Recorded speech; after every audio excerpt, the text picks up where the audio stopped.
Hey there. You are listening to This is Friendship, and we're so happy to have you here. I'm Karli, and my favorite co hosts are here as well. Say hi to Andi and Joy. Hey, hey, hey. Hello. Hi, ladies. Are you joining us for the first time today? If so, welcome and thank you for spending your time with us. If you've queued up one of our chats before, it means so much to have you here with us again. The bottom line, no matter which category you fall into, is that we are absolutely thrilled you're one of our friends and part of our This is Friendship community. We are so grateful for you. As I was pondering a topic for today's chat, I reflected back on the past few years of my life and really thought about how different my life looks today than it did 5 years ago. So much has changed. And if there's anything we can count on in life, it is change. There's the things that happen to and around us that are out of our control. And then there are the changes that we make happen. And today we're talking about the latter. This episode is all about creating change. Before we get started, we want to be sure you know we are on YouTube. Have you been there yet to check us out? The video is there for you to see our friendly faces. And if that's your preferred method of digesting content, just go there to YouTube, search for the This is Friendship channel to see us and watch all of our episodes there. Just be sure you subscribe once you are there. So I know this is going to be a jam-packed episode with a lot of great content. So we better get started. Joy, I'm going to have you start us off today as we go through the different prompts, okay? Cool with that? Great. Yes, thank you for that awesome intro. You're welcome. First off, how do you decide when it's time to create change in your life? This one is a pretty easy question for me. Usually when things don't work. Where when things stop working or keep running into a wall over and over again, and I just know that something's gotta change. So whatever I've been doing is not working anymore, and so that's when I know I need to figure out something new, strategize, come up with a new plan, make That's some good. change happen. I'm excited to hear our different perspectives on all of this because I think we're all going to have our own little cues. Andi, how about you? How do you decide when it's time to create change in your life? Joy, excellent answer. I would say the same as well. I think for me, I've always had a gut feeling where it is very prominent, right? So maybe in my head, I'm starting to think, okay, some things need to start changing. But then I really then start to feel it, I guess, in my gut. Maybe it's that intuition. There have been a lot of new chapters or next chapters over the years for me. And Karli, when you sent this question, I thought of it and I'm like, okay, what has been the common denominator in terms of what actually made me be okay with it and then also effectively move forward with the change as well. And I think a lot of that is a gut feeling for me. These have been in varying times and in varying kind of points and arenas within my life. So it's always been a gut feeling for me from a next chapter standpoint. And I think at core, a lot of what that is stepping back and discovering I've probably learned everything that I need to learn in this circumstance or in this situation. And it's no longer serving me, or I'm no longer serving it. Sometimes we get so attached to things and or we lead with loyalty or responsibility or we want to please everyone, and I think sometimes it can be really hard to come to terms with that decision. In a short answer, I would say it's a gut feeling, but I think that there's a lot that goes into it as it relates to processing for me. Makes total sense knowing what we know about you, that you're a thinker and you need to process, you need that time and space to sort through all of that. Makes total sense. I definitely had gut feeling down. If it's a big change that needs to be made, I don't always cue into that stomach ache and that sense of dread as quickly as I should, but that's a big cue for me. I don't feel good about something. And I do need to kind of step back and figure out what that is. That's a big, big, big cue for me of when it's time to make a change. It's why I've left jobs. It's why I moved to Arizona. It goes back throughout my life. But the older I get, the more I've listened to that gut feeling, intuition, and trusted it. I've always had it. I just didn't always listen to it. I'm getting better at listening to it more quickly and recognizing what it is for sure. If it's a smaller change, for example, going gray hair, letting it happen. That wasn't necessarily a gut feeling. No, that was not a gut feeling. I made that change pretty quickly, actually, when I made the decision to make the change. It was something I've been thinking about and been on my radar. I just decided, why the heck not? I was sitting in the chair and I was like, what can we do? Let's do it. So it depends on the gravity, the size of the change, but I definitely rely on my gut. I do feel like I embrace change pretty readily. I tend to see how much it weighs.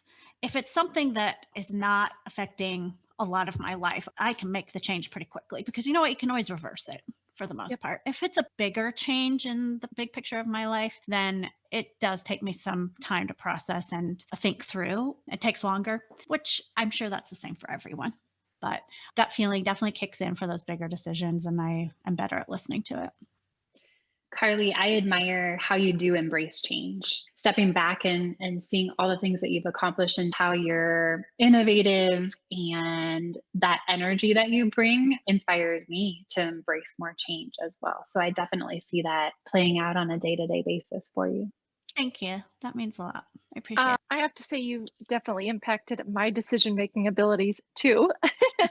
The way you quickly assess a situation, you analyze what's the best outcome here, and you go for it. You do it. You don't pitter patter, you don't waste time. Even if you are processing, I don't think I can tell that you're processing or that you have been thinking about it a long time. The action that you put into place is effective, what appears to be immediately. And I think that's what's also made you a champion of change, I would call it. And I've tried to apply that to what I've learned from you and in my life. I think that's helped me adjust and make decisions quickly because in previous years, I would say like high school, college, I feel like I've spent so much time spinning my wheels, trying to analyze the situation to the best of my ability. And by the time I've made the change, maybe I've missed my peak opportunity to make something happen, or maybe I just could have got there quicker. And I realized that after watching your thought process and Well, thank you. champion of change. Yeah. When we talk about struggles, we can talk about some of that for sure. Yeah. Mhm. Okay, Joy, what works for you? So, what's successful as you manage the change process? Well, I used to love and feed off of all this productivity advice. Then I became a parent. All my previous hacks no longer worked. I used to be an avid planner and plan out my A, B, C, D, E, F priorities and have this big long list of things, all these things I would get done in a day. And then I realized all of these hacks and things that I have used prior to being a parent were mostly made, I felt like, in my opinion, not for the new moms and toddler years. I feel like they've all been made for adults that are not in my season of life, I would call it. Now I've really adjusted my realistic expectations. I did a Bible study through MOPS, Mothers of Preschoolers, and the Bible study was by Lisa Turkhurst. It's called The Best Yes. It comes with a study guide and also a book. I'm not promoting it or anything, but I just definitely am mentioning this as a tool for me that has really helped make an adjustment and kind of step back and realize that this is a time of change for me. And that's okay, that things are changing. My productivity is not going to be the same the way I plan and organize my thoughts and things like that. It's not going to be the same, and that's okay. But it helped me figure out, okay, how can I strategize and how can I line up my day, and just planning in that flexibility time of those fill in the blanks that are the unknowns that you have to plan for and account for so that you can be productive and hit those top three. Maybe even if it's a rough day, that top one thing that you want to do for the day. That's good. So Yeah. that's how I can manage that change process. I think it's important to have your perspective as a mom of a toddler on here because you have experienced a lot of change since leaving professional life, staying home with your new baby and now toddler, and looking forward to number two coming along and how that's going to shift and change things. So thank you for sharing that perspective. Yeah. Andi, how about you? What works for you? What is successful as you move through the change process? As I was reflecting, I was like, I don't think I managed change well for a really, really, really long time.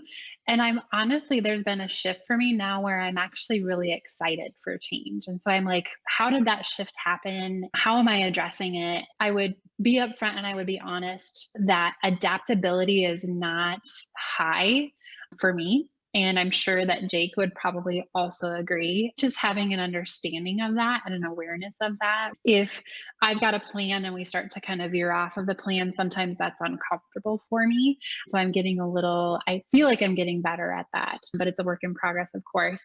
And I think then peeling that back or stepping back and looking at that and saying, okay, so how do you go from not being comfortable with change to then shifting to a mindset of this is good, this is great. I think for me, baby steps or small increments of change help me. So if a ton of Mhm. change just starts coming in my direction, I'm going to automatically be like, okay, let's pump the brakes here. Let's just kind of slow things down a little bit. And so baby steps are kind of small pieces. I also know myself well enough too that I won't schedule as best I can major life events stacked. So if it's a new house and needing to move, obviously that's a very stressful situation and scenario. If you're getting married, obviously that's a very big, can be stressful situation and scenario. So small bits and pieces that are manageable are probably what are helping me currently. But I've definitely over the last 2 years, and maybe it's the industry that I'm in with real estate, which is that change is needed and it's necessary. I've been a lot more open to embracing it. I'm certainly not at the level that you are, Karli, but I think that baby steps and being able to take it in small doses is something that really helps for me. That's definitely on my list too. Being able to break it down, especially the real big changes, breaking it down and making that little bit of progress towards that end desire, that end result you hope to see helps me move through the change process successfully. For smaller changes, I'm a quick decision maker by nature. I've definitely got burned by that in the past because I haven't really thought through maybe the consequences or considered other people that probably should be involved in that decision making process. But as I get older, you have more experience, you've done it before, you've got something that's helping your intuition along that life experience. And it may not be the exact same situation you've been in before, but you can pull and reference from that. So I think as you age, there's that life experience, which helps you along the way. It enables you to be more confident about the change you're making, be able to be more confident in the decisions you're making throughout that change process. I think both of you just referenced that. You just didn't put those same words on it. As we get older, we learn things and it informs the decisions that we make and our ability to make change in a more confident way. Those are some things, just really trusting what I know and being more confident about that, and then breaking big change down into littler steps to move you forward, maybe not a race pace, but a slower, more comfortable pace and a little more thoughtful than maybe is in my nature. So that helps me slow down a little bit. Slow and steady wins the race. That is Yes. so true. Yes, it is so true. We So, we just read that story last night, The Tortoise and the Hare. oh, For how appropriate. So many times in life that you can think about that fable and you're like, yep, Yes, mhm, I yes, want to be a tortoise today. yes. All right, Joy, what are some common struggles for you as you are Mm. moving through change? Ooh, common struggles for me are probably constant interruptions. I stay at home with my 3.5-year-old, and it's just him and I. We have been pandemicking the last year, going strong. We are best buds. He is my best negotiator because of it now. It is constant interruptions. He loves to talk. He loves to play. He loves to have constant interaction and somebody just to be with, somebody to be his little companion, which I love it. But at the same time, I often catch myself not being able to have a clear thought or being able to have a clear sentence without getting interrupted, or he needs a snack, or I mean, fill in the blanks. I think the interruptions, the fill in the blanks, the unexpected fill in the blanks, I would say are probably my biggest challenges. But I'm getting better at it because I think with practice and the more it happens, I'm getting better at pausing my thought mid sentence, attending, and sometimes I would say 50% of the time coming back to that same thought. The other 50%, it's like, phew, that one's gone, and I'll pick up later. But I'll know I'll pick up later because I'll remember it like 5 times before I actually have to think about that thought or finish that thought. But I always come back to it most of the time. As I said earlier, it's very good to have your perspective. And I know that we'll have a lot of listeners that can definitely relate to all of those things, whether they're currently in your situation or remembering that from our past or learning as we head forward. All right. How about you, Andi? What are some of your common struggles? Sure. Learning as I go forward would be the category that I would fall into. I would say my biggest struggle is self doubt, or maybe the things that I say to myself. A big thing for me is this the right choice?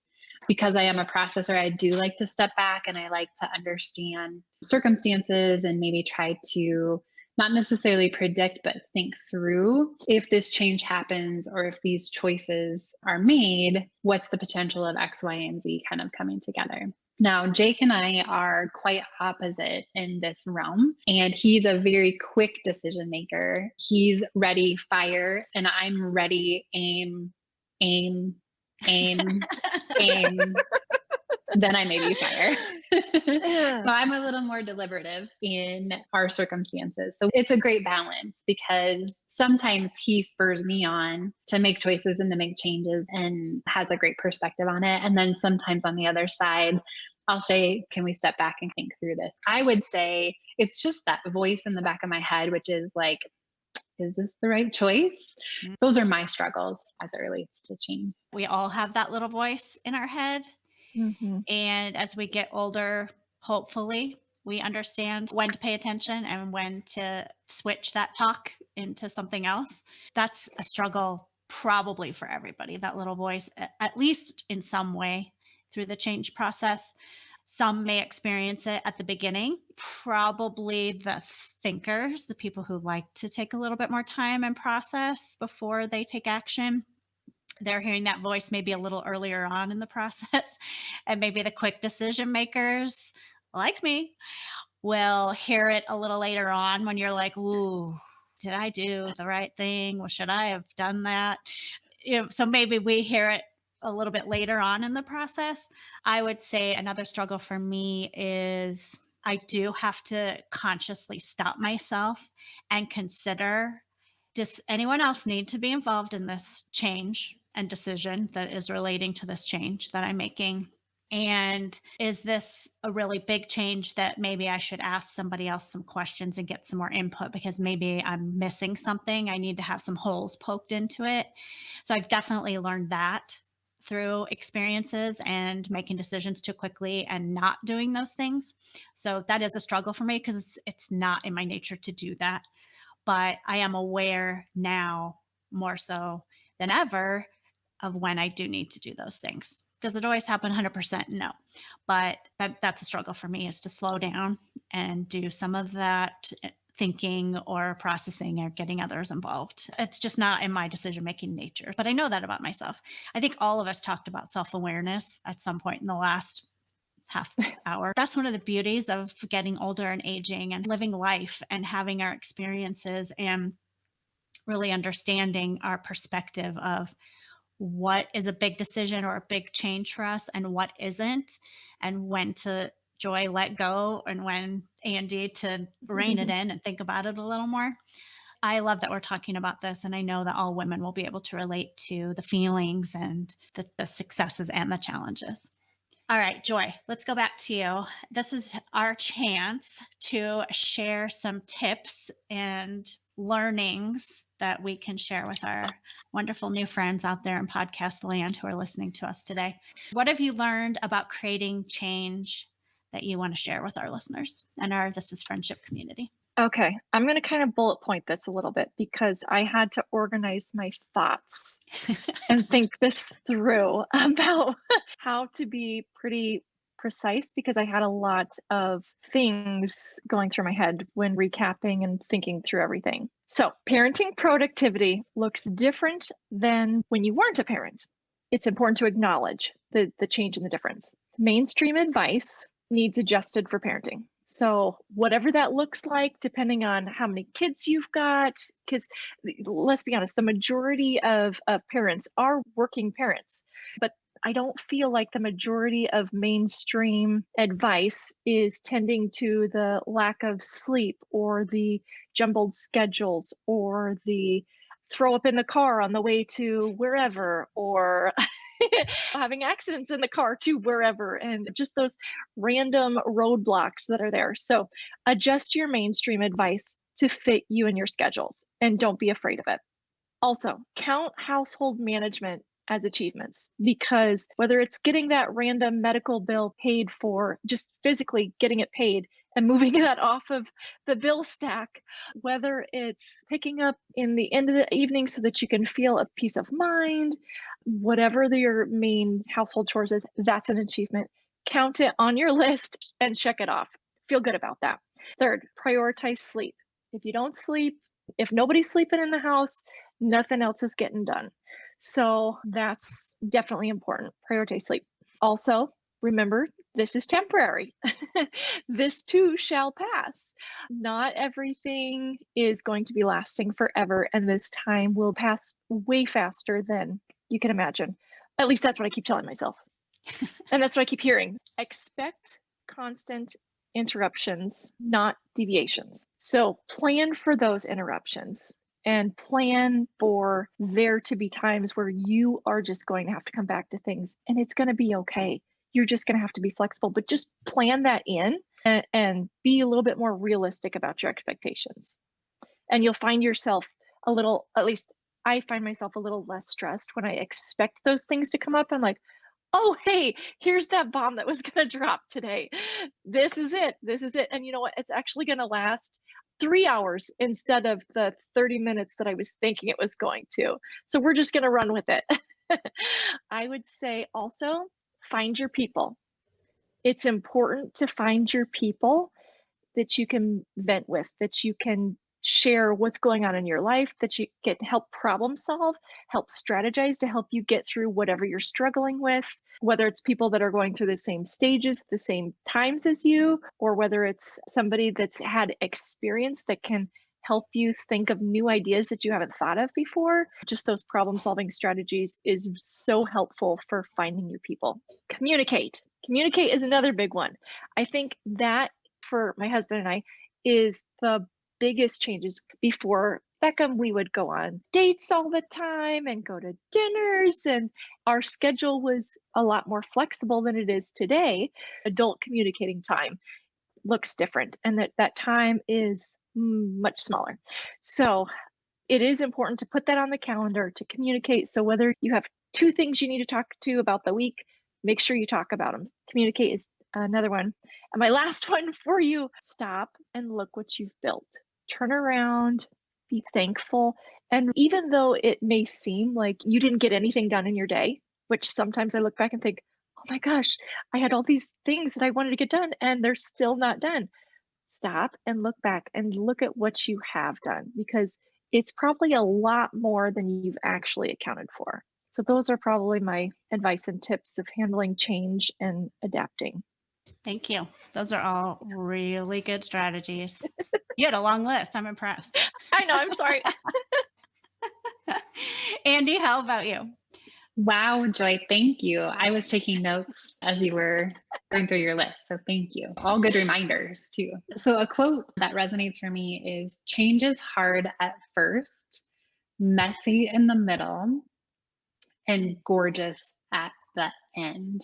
Mm. And I have to constantly remind myself that I have goosebumps.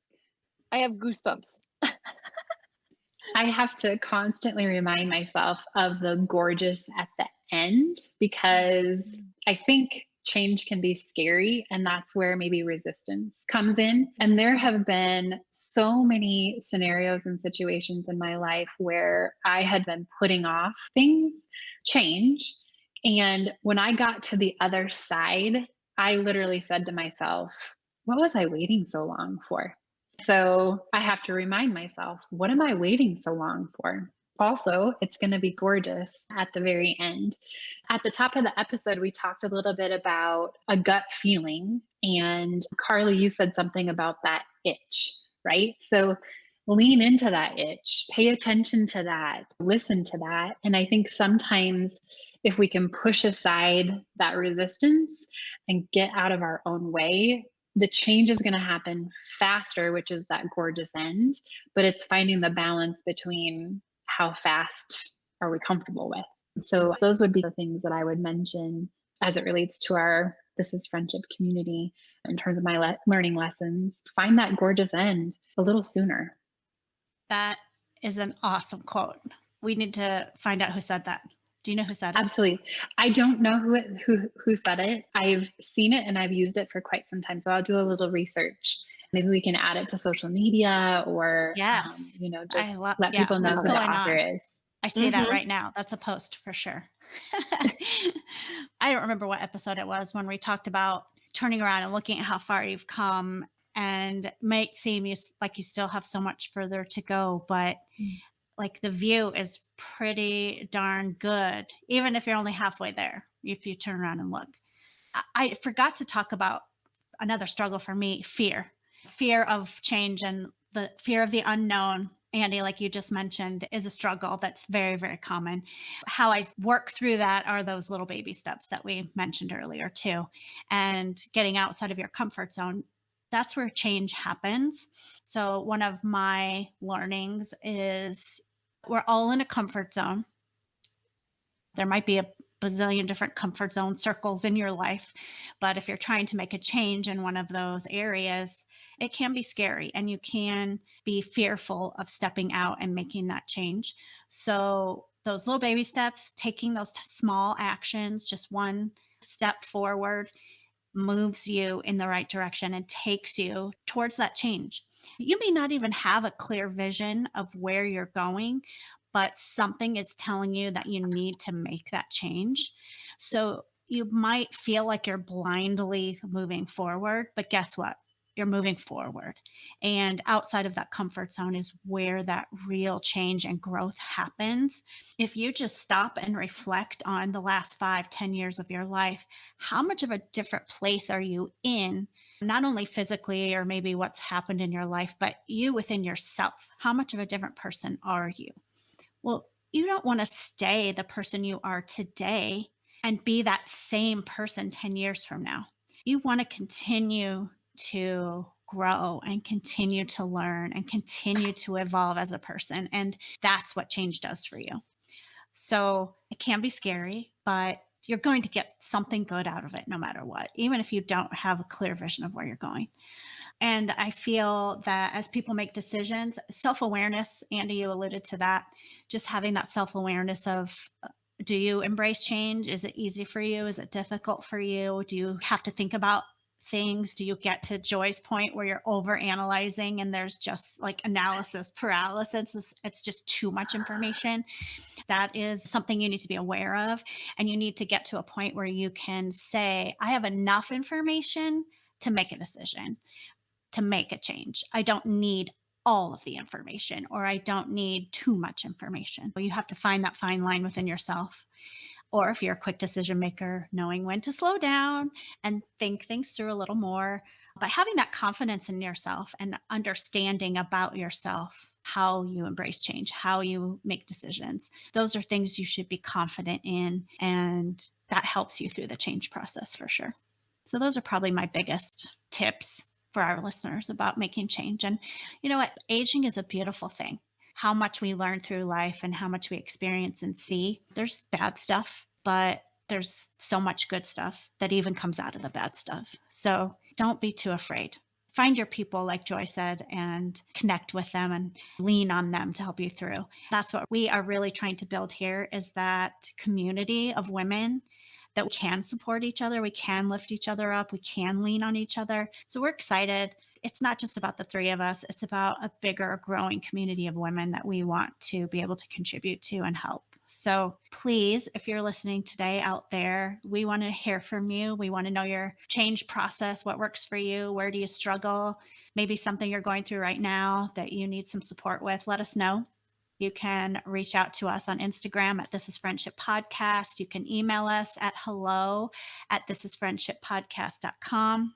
We do really want to hear from you. I just want to tell my co-hosts how much I enjoy these conversations. It means so much to me. I learn so much from you every time I walk away with a few nuggets that I know I've got notes about or I have in the back of my head. And I'm like, yes, why am I not doing that? So thank you for sharing your wisdom so generously today, ladies. Thank you, Yes. Karli. I couldn't agree more. Friendship is awesome. Yeah, it rocks. Friends rock. Well, we can't wait to get together again next week. We'll be chatting about finding your people. Joy referenced that earlier today, and fostering those friendships. The conversation won't be the same without you. So please get us on your calendar now, and we'll see you then. Bye, guys. Thanks, Karli. Bye. Bye.